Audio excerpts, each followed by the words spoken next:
Take me through trying to get famous. Oh, bro. Man, where do I even start? I don't know. It was once so I kind of tell the story how I started writing.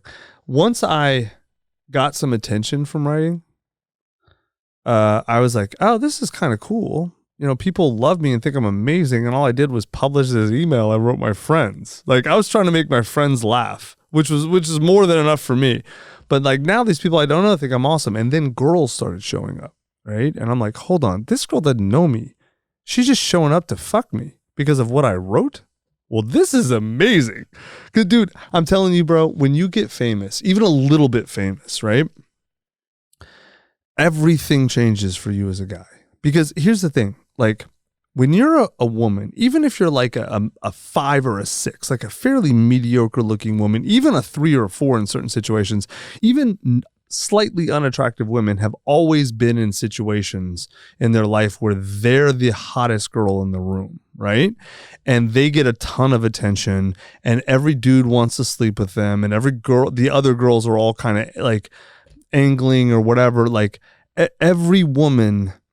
virtually every woman knows what it's like to be objectified, right? To have that sort of attention and that sort of aura around you. No dude does. I mean, there's some random guys who are like beautiful Adonises. Like I have a friend like that who walks into a room. He's a nobody, and he's so good looking that women just come up to him, and that's just never happened to me in my life. Like maybe some really ugly or really overweight girl sometimes will be like, she's like, oh, that guy's hot enough. He's good looking enough that maybe I can get him, right? That's like 10 times in my life that's happened. No woman has ever been attracted to me because of what I look like. I'm funny and smart and like I'm good enough looking that like I'm not ugly. I don't disqualify myself.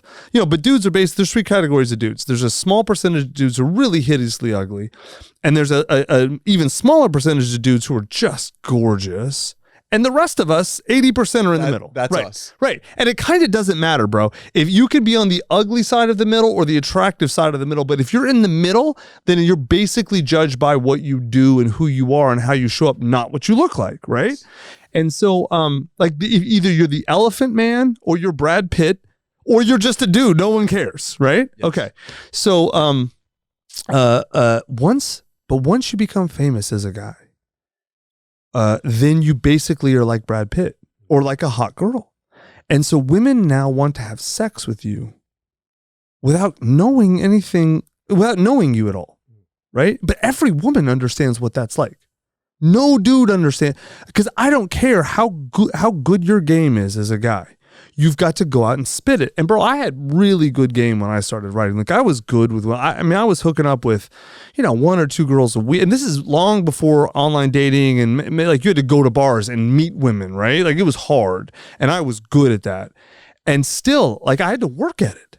And then I got famous and it's like women just showed up at my apartment and had sex with me. And these aren't hookers. Like these are like normal girls who were super into my stuff and wanted to hang out with me and drink with me and then have sex with me. And it was like cool. And I'm like, this is amazing. Like the metaphor I always use is imagine that like you're like a hunter-gatherer living in like a desert and you're barely scratching out in existence. You're alive, but you just have to work so hard every day to eat and get water and whatever.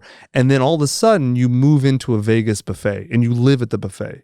Like you're just going to gorge yourself all the time because it's free and there's just nothing but food there all the time, right? It was like that for me at first. When I got famous enough that women were coming to hook up with me, bro, I was like, I just went nuts, man. Because like I had always had to work I was 29, 30 when it kind of tipped. And I went from, like no one really knowing who I was to like girls showing up to hook up with me. And it was like, oh man, I remember it's like the effort I used to have to put in on a scale of 1 to 10, even if I was good at game, you're still putting in, let's say an 8, right? It went from an 8 to a 1. And so I was like, wait a minute, I can sleep with like 2 girls a day or 3. Like the only limit on the number of girls I can have sex with is essentially my physical stamina. Like, this is amazing. Like this. And so I did go a little fucking nuts for a while.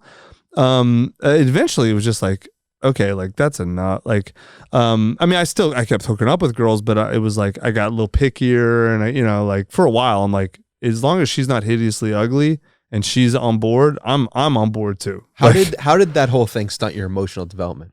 Oh, dude. I mean, it was horrible for it. Because when you're famous as a dude, I'm gonna put it so you go backwards. Honestly, I think I went backwards in a lot of ways. I'm gonna tell you a story about a girl to help you understand why. So one time I was dating this girl who was really, really hot. Like, there's a lot of hot girls, but she was like kind of a different level of hot, like where like she has problems going out in public and stuff because she's so attractive. And so I was at a nice bar with her and some friends. This is in New York. This is like right about as I started writing. And so I wasn't famous yet. And so anyway, so like I didn't really like her that much, but she was so hot. And that's actually part of why she liked me so much. Like, cause I wasn't fawning over her and like, I'll buy you anything. Like I just didn't like her personality because she didn't really have a great person, but whatever. And I remember like, she invited a bunch of her friends and it was like this expensive New York place. And it was like, the bill came. I'll never forget this in my life. The bill came and it was, it's whatever it was. I mean, we probably had 1 or 2 rounds of drinks. And this is New York City. This is New York City 20 years ago. And the bill's like $350, right? Or something like that. And so I remember she looked at the bill and she's like, this is a travesty. This is horrible. This guy must have charged you for everything at the bar. And I'm like, no, there were 8 of us and we had 2 rounds of drinks. This is what it cost. And then I looked at her, I'm like, oh my God, you've never paid for a drink, have you? She goes, of course I've paid. I said, you have never paid for a drink in this city, have you?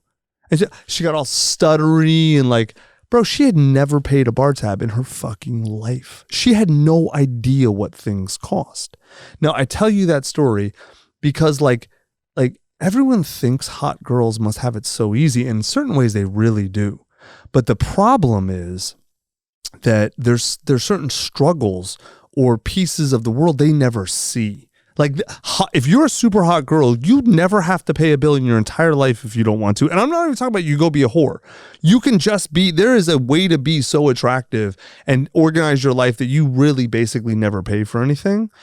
As a famous dude, you don't have to do any emotional growth or relationships with women because there are plenty of women who will basically throw themselves at you and do anything you want.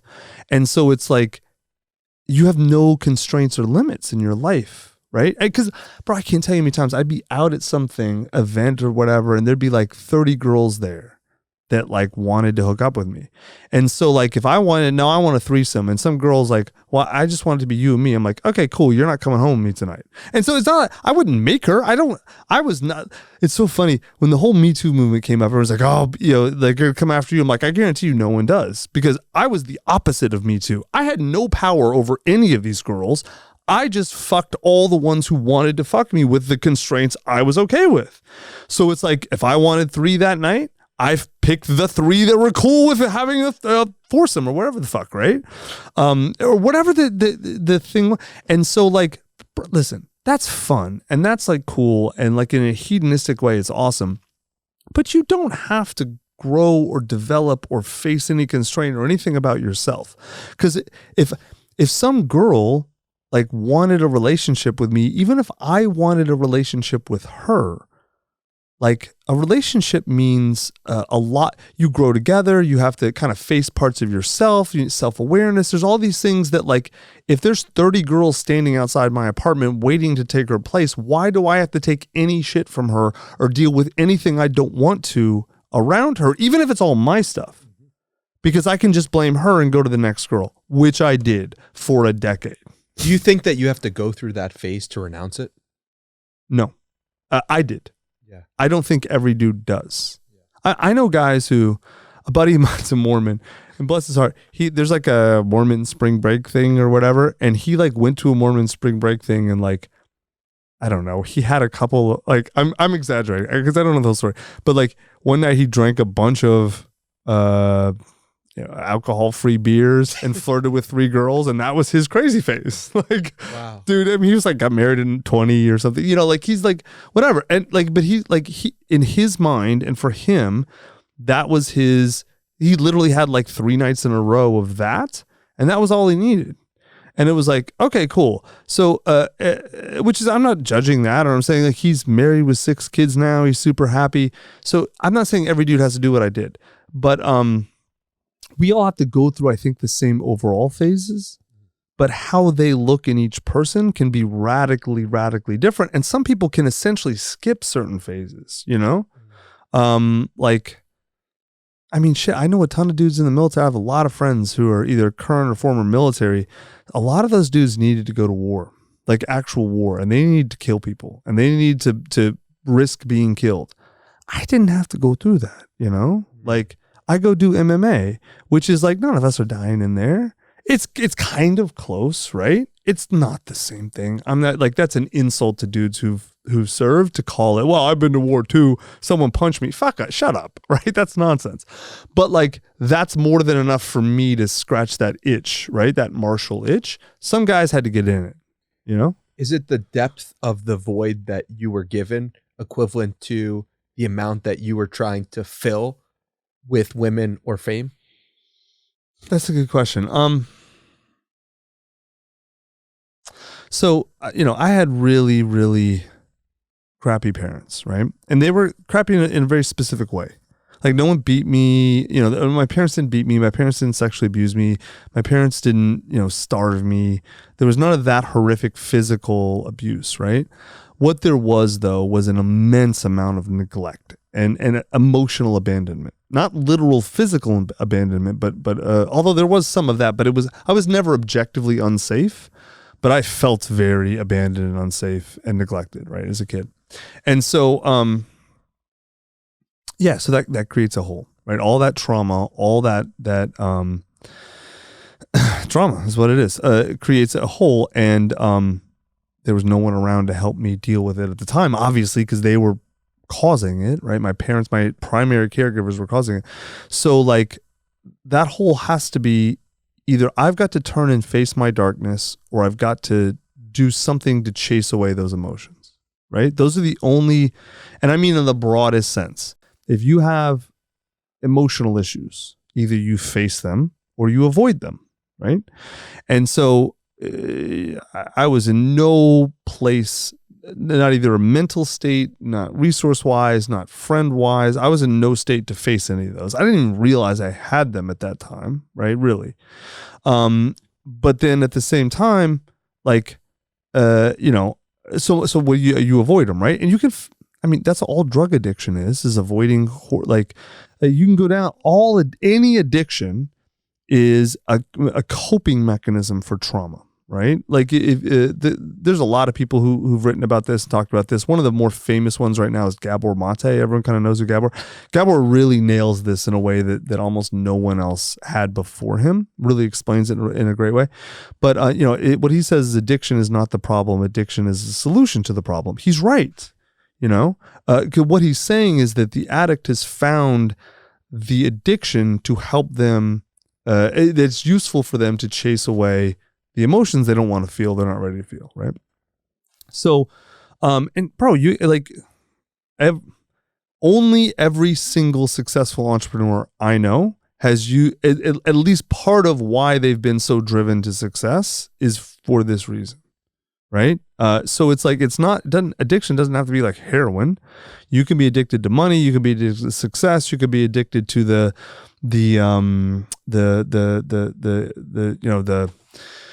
drama of building a business, the struggle of building a business, anything, media, attention, whatever it is you're trying to fill that hole with, right?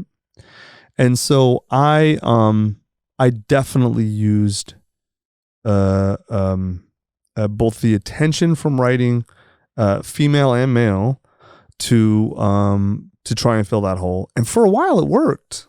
It did. Like, I can't pretend like it never worked. It worked. It worked for a long time.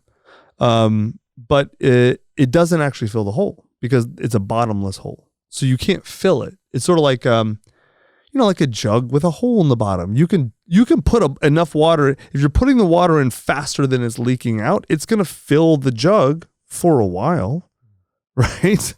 And so like, but the hole's still there. And then a lot of times what ends up happening is like, eventually you realize like, I mean, I don't know. I have no idea how many girls I slept with. It was a lot, but like whether it was girl 100 or girl 1,000, at some point you're like, okay, well, this isn't like, it's not working anymore, right? The first whatever number were so much fun and so great, and I got this feeling from, and now it's not working.